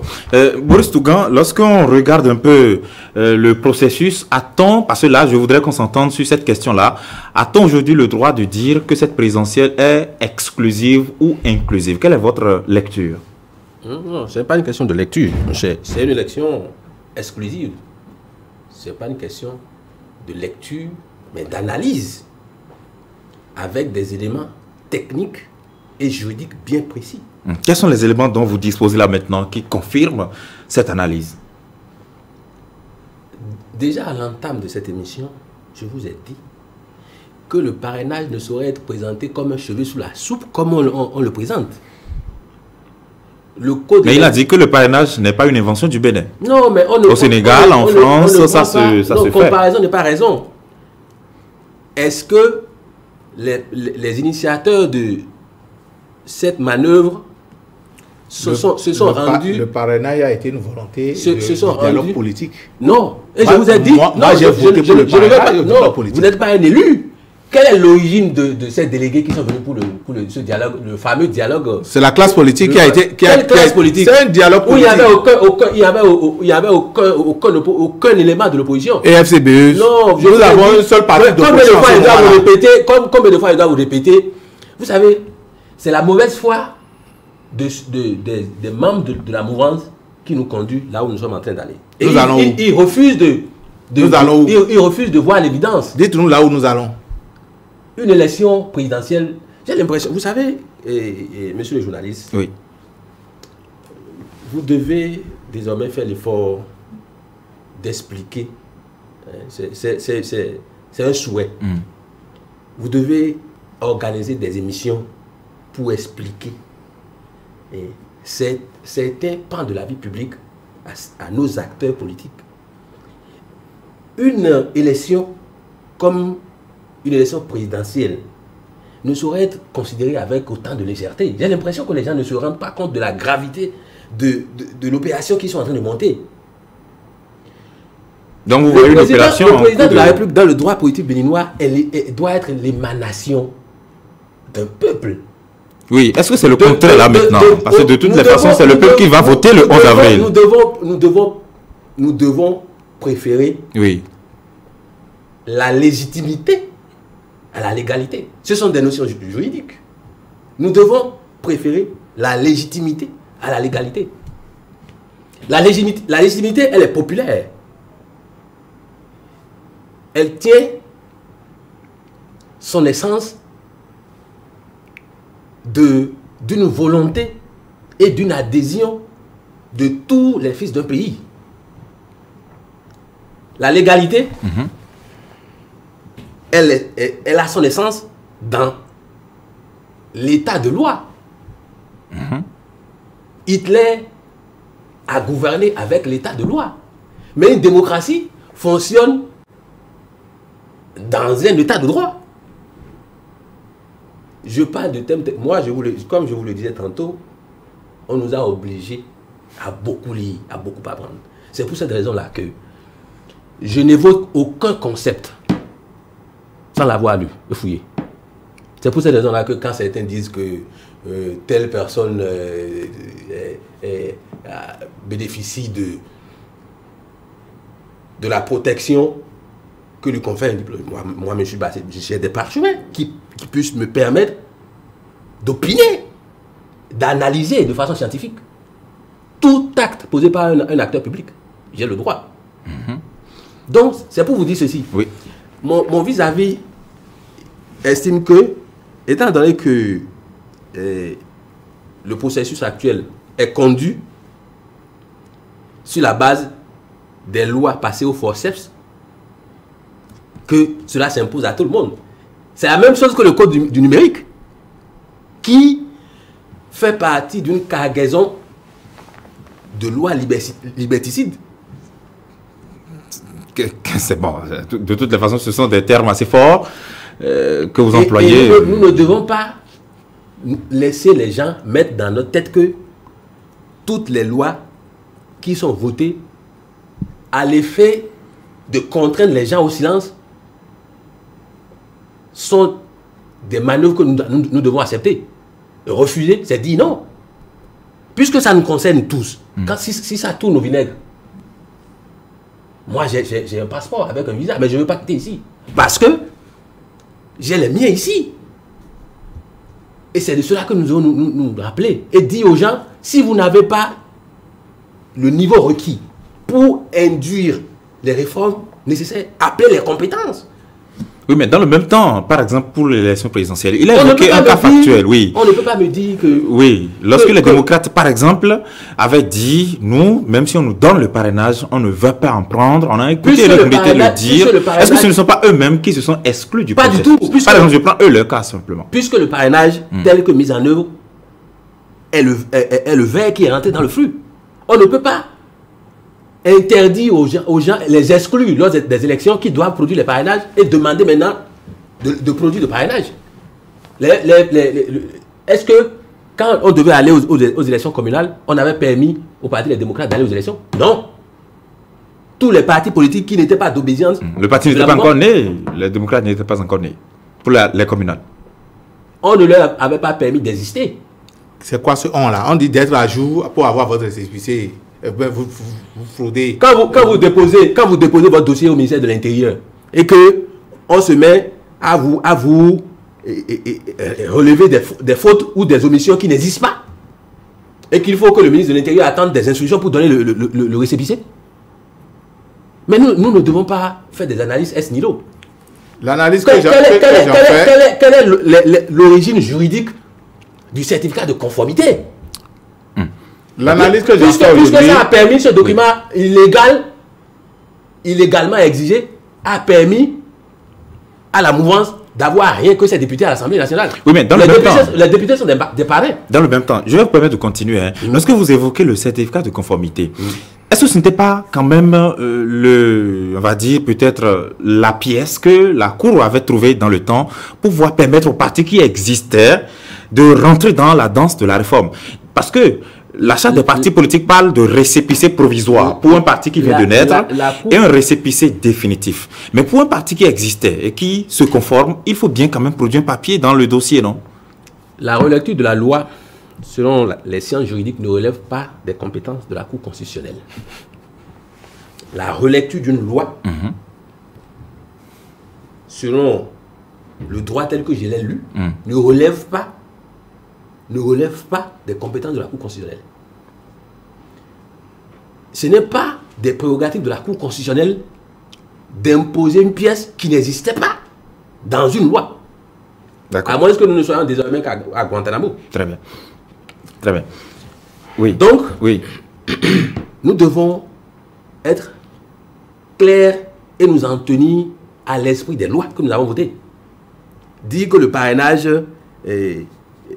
quel bien le parrainage a fait à notre démocratie? C'est la conclusion que nous devons tirer. Et pour moi, de façon objective et non partisane, je me rends compte que le parrainage n'a fait que dégrader l'atmosphère politique au Bénin. C'est la conclusion que nous pouvons tirer. Moi, je pourrais vous dire que le parrainage n'a fait que faire descendre, tomber les masques et démontrer effectivement ce qui veut aller aux élections. Quand vous parlez de récépissé d'exclusion d'élections, vous rappelez-vous qu'en 2019, quand on prépare les élections législatives, d'autres qui étaient déjà bien enregistrés ne voulaient même pas aller aux élections. FCBE en question, par exemple, où le président Yahi, qui était le président d'honneur, disait les archives sont là, il faut passer sur son corps avant même qu'il n'y ait élection et qu'ils ne devront pas aller aux élections. Aujourd'hui, il est dans la même, il a quitté FCBE, il est parti créer le parti Les Démocrates, il est dans la même logique. Et ça, dans l'analyse, quand je réfléchis, ça me ramène à dire, et si le chef de l'État ne s'était pas impliqué pour que les démocrates aient effectivement leur papier, où il a compris quelque chose. Regardez combien de fois ils ont été appelés pour corriger leur dossier au ministère de l'Intérieur. J'ai le pressentiment aujourd'hui, ça m'engage ce que je dis, que ces coquilles, ils introduisaient dans leur dossier juste pour jeter du discrédit sur le gouvernement. Oui, monsieur Adjaï, dans le même temps, dans les observations du ministère, il y a eu quand même des confusions sur certains départements, certaines régions. Attendez. Oui. On ne peut pas corriger une fois un dossier. Ce sont des responsables. Oui. Ce sont nos devanciers. Oui, des intellectuels pointus. C'est des gens qui sont bien assis dans la tête. Mais je ne peux pas comprendre que ce méli-mélo entre le ministère de l'Intérieur et ce groupe d'hommes politiques nous ait fait pratiquement un an ou peut-être plus, je ne sais pas dans quel délai, où il a fallu que le chef de l'État, en tant qu'institution, s'engage pour dire je ferai tout pour qu'ils aient leur récépissé. Mais le chef de l'État n'a pas produit les dossiers à leur place. C'est la preuve que les pouvoirs ne sont pas séparés. C'est la preuve que rien ne le concerne dans ça. Rien ne le concerne dans ça. Ben, n'oubliez pas qu'en 2019, quand la classe politique tout entière était en difficulté face à l'agonie que la Sénat avait créée pour nous tous, faute mineure, faute majeure, que le chef de l'État a réuni la classe politique tout autour de lui et les a renvoyés tous, nous a renvoyés tous au Parlement pour faire quoi? Pour trouver un moyen de permettre à tous ces partis politiques de se présenter aux élections. Vous êtes d'accord avec moi? Et que c'est le président des démocrates qui alors a représenté l'opposition, qui est parti prendre des engagements au nom de l'opposition, signer un protocole d'accord à la sortie dans la rue, qui a renié sa signature pour que l'opposition n'aille pas, et certains partis politiques de l'opposition de la mouvance n'aillent pas aux élections en 2019. Donc comprenez que ceux-là, ils sont dans leur logique, dans l'esprit de nous allons tout faire pour perturber tout ce qu'il y a comme processus électoral. Et de loin, dans notre manière, dans nos pratiques, on verra que c'est ceux-là qui ne veulent pas que l'opposition aille aux élections. Donc, je dis aussi, comme je l'ai dit tantôt, que c'est politique. Est-ce que cet esprit, cette façon de faire de la politique est progressiste? Non. D'accord. Le 6 avril 2016, Patrice Talon prêtait serment en tant que président président élu à la tête du Bénin, et il prêtait serment pour exercer un mandat de 5 ans. Ces 5 ans vont arriver à expiration le 5 avril qui arrive à minuit. Mais seulement, il y a eu la révision de la Constitution qui a revu un peu les questions de mandature, où on estime que désormais, le chef de l'État doit prêter serment le 23 mai. Mais puis, le corps électoral a été convoqué pour le 11 avril. Résultat, effectivement, ça va s'appliquer à partir de cette année.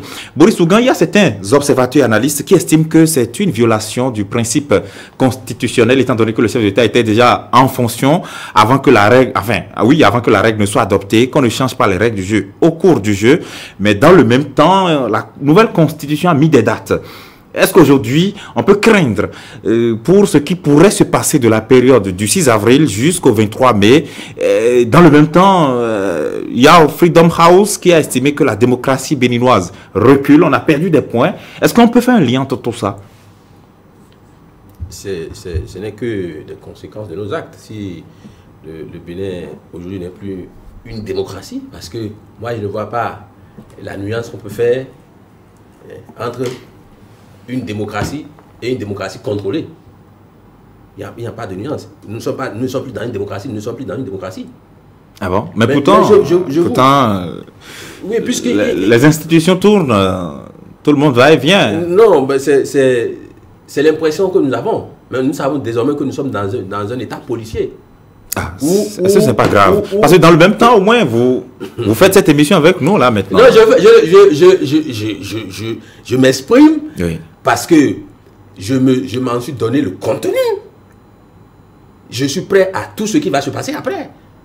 Pourquoi vous trouvez que quelque chose devrait se passer? Non, parce que aujourd'hui, quand vous vous exprimez, on vous dit, bon, que force doit rester à la loi, et le code numérique, et on vous pourchasse.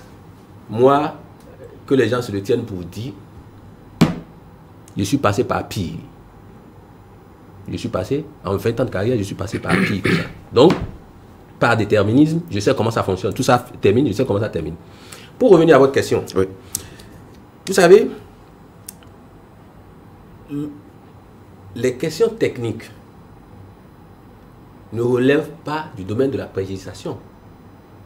On ne fait pas de l'abracadabra pour réviser une constitution. Il y a une démarche. Il y a une démarche. Et vous avez suivi certainement le professeur Joël Jobrenou, qui est un constitutionnel de haut vol. Joël Aïvo Joël Aïvo. D'accord. Qui est un constitutionnel de haut vol.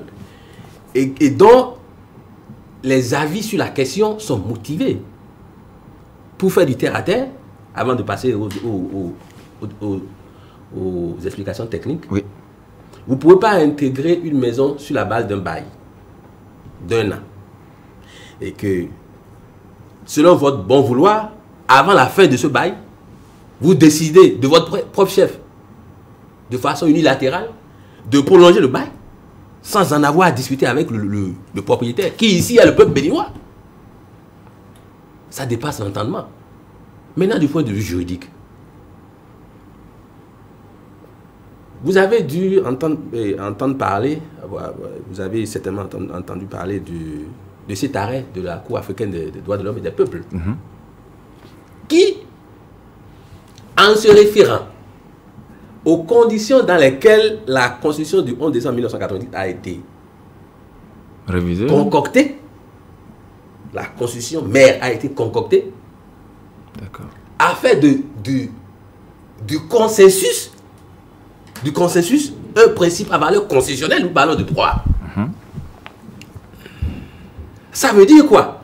Que nul ne peut réviser la Constitution du Bénin sans fonder cette opération sur le consensus. C'est en vertu de cet argument que la Cour africaine des droits de l'homme et des peuples a déclaré nul et de nul effet cette révision. Et en matière de hiérarchie des normes, nous parlons de droit. C'est-à-dire que quoi? Un traité ratifié par le Bénin, je parle de traité international, ratifié par le Bénin, s'impose à toutes les lois votées au Bénin dans ce cadre-là. Donc, en matière de hiérarchie des normes, cette décision de la Cour africaine des droits de l'homme et des peuples s'impose dardard aux autorités béninoises qui devaient, au nom du bon sens, arrêter le processus. C'est une question de bon sens. Parce que moi, je vois des juristes de haut niveau qui sont autour du chef de l'État. Mais je me pose la question de savoir qu'est-ce qui les empêche de dire la vérité au chef de l'État. J'ai vu le professeur Président Topani, même le professeur Diopin, mon cher ami, puisqu'il était son avocat avant de devenir président de la Cour constitutionnelle. Voilà la mise en forme de ce que vous voulez. C'est de ça qu'il est question. Mais quand on ne conduit pas le chef de l'État sur la bonne voie, nous allons tout droit dans le mur. Et le mur aujourd'hui, c'est que cette opération ne s'est pas déroulée selon les normes. Mais les gens, aujourd'hui, les rupturiens ou leurs associés, nous disent souvent, force doit rester à la loi. Bon, pour eux, la façon dont cette loi a été votée, ce n'est pas leur problème. C'est-à-dire qu'elle soit bonne ou mauvaise, puisque ça les arrange et s'impose aux autres, force doit rester à la loi. Et on dit, et si quelqu'un ne respecte pas la loi, et on va l'envoyer à la criette. Nous ne pouvons pas régenter la vie en communauté de cette façon-là. Parce que, de frustration en frustration, nous ne savons pas où ça mène. Alors, pour vous permettre de chuter, est-ce qu'on peut craindre pour le climat sociopolitique du Bénin pour les jours à venir ou semaines à venir? Bon, du point de vue technique, il est impossible de prolonger le mandat de l'État de 45 jours. C'est un délit. Par juge, par juge. Du point de vue technique? Du point de vue technique. On ne saurait aucune gymnastique mathématique ne peut permettre aux gens d'expliquer pourquoi on a prolongé le mandat du chef de l'État de 45 jours. C'est pas possible. Ceci dit, ça veut dire que au soir du 5 avril à 0 heure, il y a un juge juridique constaté de fait. Le débat est hautement juridique. Si quelqu'un n'a pas beaucoup fouillé, qu'il s'abstienne. Parce qu'on ne saurait accepter des banalités dans ce débat-là. Donc la révision de la Constitution, on s'en fout? Non, mais elle est nulle et de nul effet. Ce n'est pas moi qui le dis. D'accord, très bien. Non, ce n'est pas fini. Oui, c'est fini parce que... Non, vous avez... vous aurez votre temps nécessaire. Ne vous en faites pas, vous aurez le temps. Il a longuement parlé. Allez-y, je ne sais pas pourquoi vous lui faites des faveurs. Non, je ne fais de famille à personne. Donc, je vous dis, Oui, à partir du 6 avril, oui. moi, je souhaiterais, c'est une proposition que je fais au chef de l'État, au lieu de foncer tête baissée comme un taureau, nous sommes tous des taureaux, lui et moi, mais ce n'est pas pour cette raison qu'on va foncer dans un mur bétonné. Il peut y avoir des casses. Moi, je ne guéris pas, je préviens. Très bien. Que le chef de l'État se ravise. S'ils ont pu modifier le code électoral en pleine élection communale, en violation même du protocole additionnel de l'UEMOA, qu'est-ce qui gêne aujourd'hui Protocole de la CEDEAO? Oui, voilà. Qu'est-ce qui gêne aujourd'hui qu'on mette la balle à terre et qu'on arrête le processus pour voir ce qu'on peut corriger? Quand certaines personnes disent qu'il faut gagner du temps, mieux vaut perdre du temps maintenant que de vouloir gagner du temps et de tout perdre.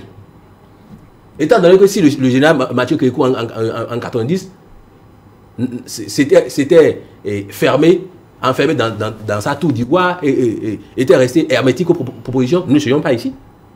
Donc c'est de ça qu'il est question. Très bien. La responsabilité ici est historique. Et le chef de l'État doit prendre ses responsabilités. Ceux qui lui disent les turiféraires du régime qui restent dans l'homme et qui le poussent, demain, comme ils ont dit à Yahya Boni que c'est un têtu, il est téméraire, il n'écoute personne, le même discours viendra. D'accord. Isaac Adjahi, sur cette même question de prorogation du mandat constitutionnel qui ne reçoit toujours pas l'assentiment de tous les citoyens, vous avez écouté longuement tout à l'heure M. Boris Tougan sur la même question de la démocratie béninoise. Est-ce qu'aujourd'hui, première question, la prorogation du mandat peut poser problème dans le contexte actuel? Et deuxième question, est-ce que la démocratie du Bénin est malade aujourd'hui? Non, la prorogation du mandat n'a posé aucun problème et ne posera aucun problème. Ce qui me fait plaisir, c'est qu'il a évoqué la question du consensus. Je pensais, mais il a évoqué. Et le consensus, c'est quoi? Le consensus vient du peuple souverain. Et le peuple souverain a mandaté, a donné caution à des représentants qui le représentent au niveau du Parlement. C'est cela. Puisque le député représente le peuple au niveau du Parlement pour fabriquer des lois et légiférer, etc. etc. C'est cela la prérogative d'un député et sa mission. C'est pour ça qu'on dit que les députés sont des élus de la nation.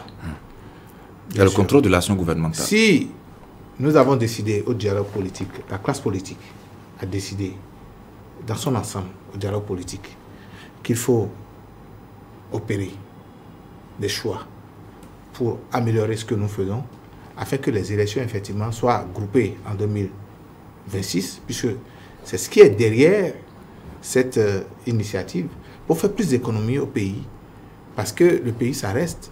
On ne peut pas faire d'élections tous les ans. Vous constatez avec moi que c'est tous les ans qu'on va aux élections. Il faudrait grouper ces élections pour que chaque 5 ans, nous puissions aller aux élections générales. Alors, nous avons décidé de voir dans quelle mesure ceci serait possible. Pour que, dans les perspectives d'organiser les élections de 2026, de façon groupée, pour que la fin du mandat des députés, puisque ça a été écourté, le mandat des députés a été écourté, le mandat des actuels élus communaux a été augmenté, pour que, à la fin de tout cela, puisse converger avec la fin du mandat présidentiel, afin que le pays, nous puissions aller aux élections générales. Le consensus est là et le consensus est constitutionnel. C'est tout simple. On n'a pas besoin d'être un expert, un agrégé, un constitutionnaliste premium pour comprendre ça. Vous comprenez? Quand on me parle de Joël Aïvor, que je respecte bien, que j'aime bien, enfin, je ne veux pas évoquer ici. Joël Aïvor, c'est un intellectuel bon teint. Mais je suis désolé qu'il a été aveuglé par la chose politique ou induit en erreur. Parce que lui, quand il parle de la Cour africaine des droits de l'homme, où cette Cour africaine des droits de l'homme rejette les dispositions de cette constitution, et lui, Joël Aïvor, respecte cette constitution en étant candidat, comment on peut vouloir une chose et son contraire? Qu'est-ce qui s'est passé? Qu'est-ce qui n'a pas marché? vous devez me répondre. Quelque chose s'est passé là. Est-ce que c'est de ce Joël Aïvo que vous parlez tout à l'heure qu'il s'agit? Ou bien de ce sosie? Moi, c'est des questions que je me pose et je veux comprendre qu'est-ce qu'ils veulent. Est-ce que c'est ça, la politique aveugle, la conscience de nos intellectuels? Est-ce que la politique les empêche de prendre, d'être responsables de leurs actes? Est-ce que c'est parce qu'on est en politique qu'on ne peut plus analyser objectivement et prendre des décisions? Quand vous parlez d'analyse, de tout ce que vous dites, on n'a pas besoin d'être expert pour analyser ça. Moi, je ne suis pas expert, je ne suis pas juriste. Mais j'ai été à l'école, j'ai étudié, tout comme vous. Comprenez ce que je dis? Donc, par conséquent, je pense que quand vous parlez de bail d'une maison, votre métaphore que vous avez si bien utilisée tout à l'heure, moi, je peux être, au cours du bail, modifier les règles, appeler le propriétaire. Si même je n'arrive pas à le joindre, je prends ma décision aujourd'hui, je le vois à la fin du mois, je dis, Joe, je prolonge ça, voilà ton argent. Et puis, il dit, on met des clauses je ne sais pas. Il fallait un référendum pour ça. Non, quel référendum? On n'est pas obligé. L'ancienne constitution dit, non, on n'est pas obligé d'aller au référendum. Il y a plusieurs lois pour réviser, plusieurs voies, pardon, pour réviser la constitution. Peut-être que vous ne savez pas, je vous apprends. Non, bien sûr. Donc, quand vous parlez de l'arrêté de la Cour africaine des droits de l'homme que vous agitez comme un mouchoir blanc du traité international. Vous savez, le traité international, c'est vrai, d'accord, mais ce n'est pas au-dessus de ma constitution, la constitution de mon pays. Ça veut dire que vous devez aller relire les Non, ce n'est pas une question de test, c'est une question de souveraineté. C'est une question de souveraineté. Vous devez aller reprendre. Calmez-vous, je vous ai laissé parler. C'est une question de souveraineté d'un État. Vous savez, sinon, à tout bout de champ, n'importe qui peut venir pour agiter un traité international, pour dire, voilà, et puis, mais écoutez, où est votre fierté? Où est votre fierté? Moi, je suis fier d'être béninois et je remercie le chef de l'État d'être resté serein dans ce débat-là et d'avoir restauré la fierté du béninois. De la majorité, qui le soutient parce que il n'est pas concerné. Ces propos ne viennent que d'un groupuscule, d'une toute petite minorité qui s'agite et qui agite des choses. Mais qu'est-ce qui va se passer? Il ne se passera rien. Je vous invite. Oui. J'invite les internautes que nous n'avons qu'un seul pays, et le Bénin. Nous devons penser à protéger ce que nous avons de plus cher. Quand vous suivez les hommes politiques et les spies qui sont au-dessous des hommes politiques, de certains acteurs qui viennent devant les médias pour gonfler les muscles, mais écoutez, ils ne font que leur travail. On n'a pas à les critiquer. Mais il vaut mieux ne pas les suivre. Moi, je ne suivrai jamais, en tant qu'acteur jeune, je ne suivrai jamais un homme politique et je ne sortirai jamais ma famille pour marcher dans la rue ou pour casser des choses.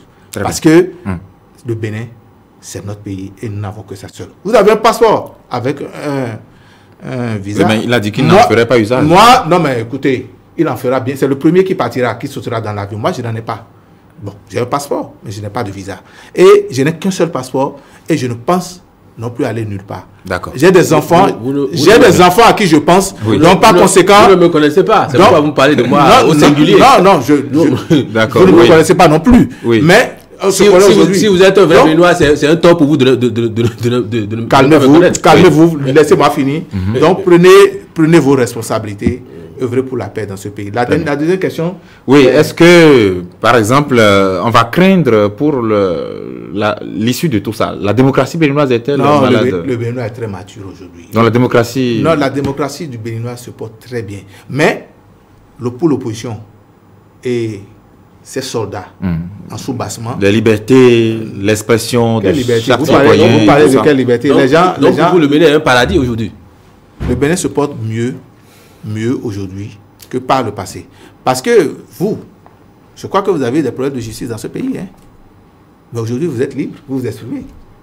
Mais vous devez remercier Dieu qu'aujourd'hui, on vous permet de prendre la parole et de vous exprimer. C'est ça qui est important. Un chef d'État vous a mis sous boisseau ici, vous a mis au frais, au cachot, je crois, hein? Sauf, espère, vous a livré 4 ou 6 jours après, un truc comme ça. Non, nous sommes dans le pays, nous suivons l'actualité de très près. Vous deviez être reconnaissant de ce qui est. Je ne fais que mon travail. Oui. et advienne que pourra. Très bien. Ce n'est pas parce qu'on Oui. m'enferme. Ils pourront m'enfermer le nombre de fois qu'ils voudront. Eh bien. Mais je reviendrai, je ferai mon travail. Parlons à un démocrate. Voilà, on a déjà dépassé le temps parti à cette émission. Nous allons opiner maintenant en un tour de table. Donc, une prise de parole chacun. Ça sera donc la dernière prise de parole de chacun d'entre vous pour opiner sur ces différentes questions pêle-mêle. Par exemple, à quoi doit-on s'attendre pour cette élection-là? Là, je fais appel à votre sens d'imagination peut-être et dans le même temps à votre sens second de prière, de volonté. Quelle sera peut-être la nature de cette élection, notamment en ce qui concerne le taux de participation? Est-ce que vous voyez les citoyens s'intéresser vraiment à cette élection, aller voter massivement? À quoi aurait-on peut-être droit en termes de résultats, vu déjà les réalités sur le terrain en termes de campagne électorale? Nous avons 3 duos en compétition. Et puis, est-ce qu'on pourra dire que cette élection sera festive, comme le chef d'État l'avait promis à l'occasion de sa tournée? Je démarre par M. Touga. Ok. Comme je vous le disais tantôt, moi, je suis obligé de faire preuve d'honnêteté intellectuelle. C'est mon devoir vis-à-vis de ce peuple. Et je vous dis ceci. Oui. Moi, je viens du fond de ce peuple. Je suis au milieu de ce peuple. Et je ne peux que dire que les réalités que ce peuple vit. Un chef de famille qui promet une fête de fin d'année bien joyeuse, c'est-à-dire que la fête du Nouvel An, le chef de famille dit que tout le monde va bien fêter, mais il n'a ni acheté de sacs de riz, ni de jouets, il n'a fait aucune provision. Les Béninois, aujourd'hui, ont faim. Non seulement ça, on ne leur donne pas l'opportunité de choisir. Puisque les vrais opposants, qui pourront donner l'opportunité au peuple souverain de sanctionner, ces vrais opposants ont été écartés. Vous avez vu comment on a fini avec certains? Je ne sais pas pour quelle raison. On tire sur quelqu'un qui a déposé sa candidature à une élection. Non, on ne sait pas qui a tiré. Le jour où la procédure est purement en justice actuellement. Je n'accuse personne. Oui. Mais le jour le jour où un citoyen dépose sa candidature pour une élection, il devient un citoyen dont l'État doit assurer la sécurité. Pour quelle raison on enferme une dame qu'on aurait pu laisser aller se casser le bec, parce que moi je ne vois pas sa popularité? Je veux parler de Ricard Madougou. Pour quelle raison on a fait tout ça? Moi je parle en tant que citoyen libre, de sa conscience, libre. Donc, comme le disait le politologue Mathias Moupé, j'espère que mon vis-à-vis ne lui dédiera pas de posséder la science en matière d'élection, qui disait sur RFI que ces élections-là ne s'apparentent qu'à une farce, c'est-à-dire Patrice Talon contre Patrice Talon, puisque c'est le président de la République qui a régenté la procédure de désignation des candidats qui sont en face de lui. Est-ce que ce n'est pas exagéré? Est-ce que ce n'est pas exagéré? Non, c'est pas. Toute objectivité. Je ne suis qu'objectif. Parce que quand je veux aller me retrouver mon lit, je veux dormir en paix sans faire de cauchemar. Mais je vous dis ceci. Oui. Il y a une question que vous avez posée dont la pertinence va au-delà de ce que vous pensez. Ce n'est pas à moi, citoyen lambda, de faire régner la paix. Au lieu d'organiser des caravanes pour chanter les refrains de la paix, on aurait dû, de façon responsable, tout mettre en œuvre pour que les conditions de la paix, de cette paix-là, règnent, en donnant l'opportunité aux gens de s'exprimer dans les urnes. Parce que, comme le disait le professeur émérite Théodore Oulot, ancien président de la Cour constitutionnelle, si vous empêchez le peuple de s'exprimer dans les urnes, ce peuple pourra s'exprimer quelque part où que je ne veux pas citer ici. Tout à fait, parce que ce n'est pas notre rôle en tant que média. On ne peut pas faire le souhait Mais oui. Est-ce que le goût surdimensionné au pouvoir, c'est-à-dire la gourmandise du pouvoir, peut conduire les gens à fermer les oreilles sur des appels de quelqu'un comme le professeur Théodore Oulot?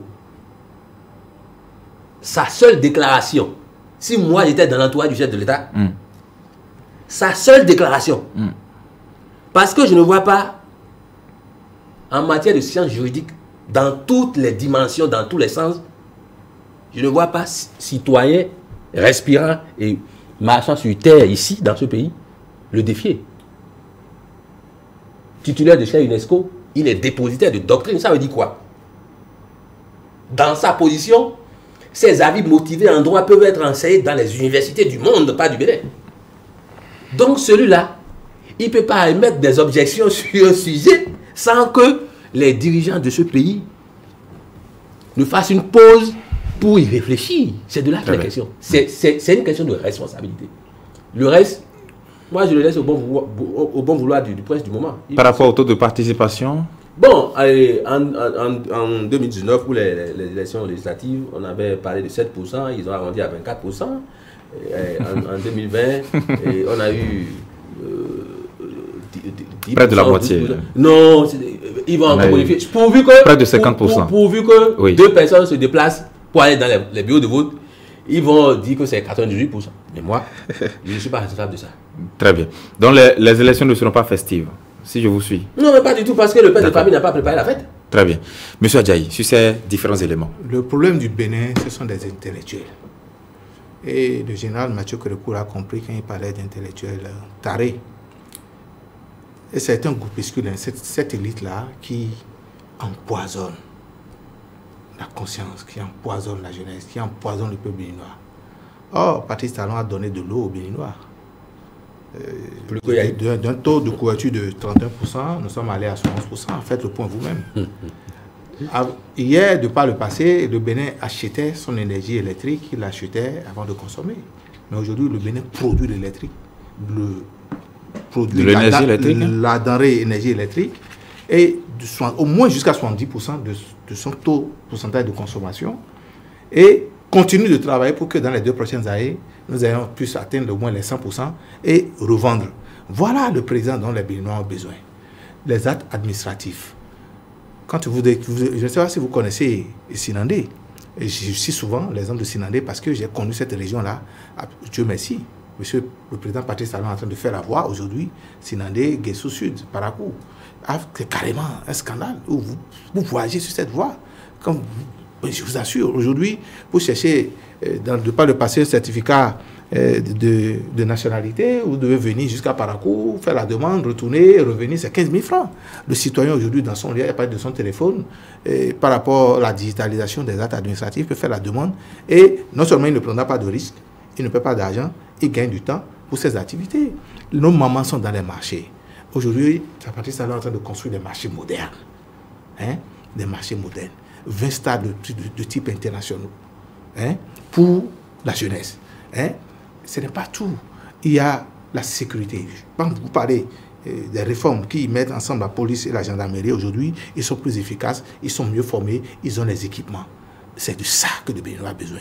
Le social. Le Béninois a besoin de... Patrice Talon a fait du social. Je vous dis, non, vous avez fini. Vous avez fini. Oui, le Dream Business. Dans le même temps, de la jeunesse. Dans le même temps, on ne va pas se mettre à faire le bilan. Non, je ne fais pas le bilan. Parce que là, tout à fait, je vous laissais conclure sur ces différentes questions. Je suis en train de conclure. Je suis en train de conclure. Oui, par rapport à ces différents éléments. Le Dream Business aussi, aujourd'hui, on sait avec quel délai on peut créer une entreprise au Bénin. Avec tout ce qu'il y a comme écosystème tout autour pour que nous puissions réussir. Aujourd'hui, le Béninois n'est pas dans vos préoccupations. Je ne sais pas combien de Béninois sur les 12 millions que nous sommes qui connaissent le professeur Oulot. Parce que nous avons quel taux d'alphabétisme d'abord. Et de ceux-là, quelle est cette élite qui comprend ce que le professeur Olodi et vous êtes en train de citer. Donc la préoccupation du Béninois, c'est les besoins fondamentaux. Manger, vivre, se loger, se vêtir. Et Patrice Talon a relevé ce défi. Et c'est pour cela, nous sommes en période électorale. Oui. Je demande aux téléspectateurs de voter massivement pour un chaos. En 2000, le 11 avril. Le 11 avril, on ne va pas. Non, justement, il n'a pas encore dit le point candidat. Oui. Mais dans le même temps, oui. Vous pensez que les gens vont vraiment aller voter? Oui ou non, hein? Oui, ils vont voter massivement. Sortir massivement. Voter le Dieu Talata Patrice Talon pour le chaos. Les citoyens ne se sentent même pas concernés. Très bien. Ce qui vient de citer là, il n'a fait que de la démagogie. C'est de l'information. Est-ce que nous avons fait le débat? Si vous voulez comprendre le débat sur le social, c'est vous qui avez ouvert cette brèche là. Non, je suis là. Alors que je vous disais. Là, je suis disponible. Oui, mais là, on a terminé. Là, on a terminé, d'accord. Donc, ce que vous dites, c'est ce que vous dites. Oui, mais c'est une vue d'esprit. Très bien. Vous n'êtes pas dans la réalité. Qu'est-ce que vous avez comme élément pourcentage? Qu'est-ce que vous avez comme chiffre? Non, merci, parce que le temps imparti à cette émission a été largement dépassé. On a fait près de 2 heures d'émission. Je vous remercie infiniment. Tout à fait près de 2 heures d'émission. Merci infiniment à vous, Isaac Adjaï. Vous êtes acteur politique, coordonnateur national adjoint de Mouvement Talon Caution 2021. Association Talon Caution 2021. Projet Talon Caution 2021. D'accord, comme vous voudrez. Merci infiniment d'avoir été là. Boris Tougan, merci. Vous êtes promoteur du quotidien béninois d'information et d'investigation, L'Enquêteur. C'est avec un plaisir qu'on vous a reçus tous les deux sur cette tribune-là. Dimanche, tout est permis. Merci infiniment à vous aussi qui nous avez suivis de bout en bout. On va se retrouver très prochainement sur cette même antenne. Merci infiniment à la régie, à Paul Hano de Guéno qui a conduit de main de maître cette émission. On se retrouve très vite sur BeneWeb TV. À bientôt.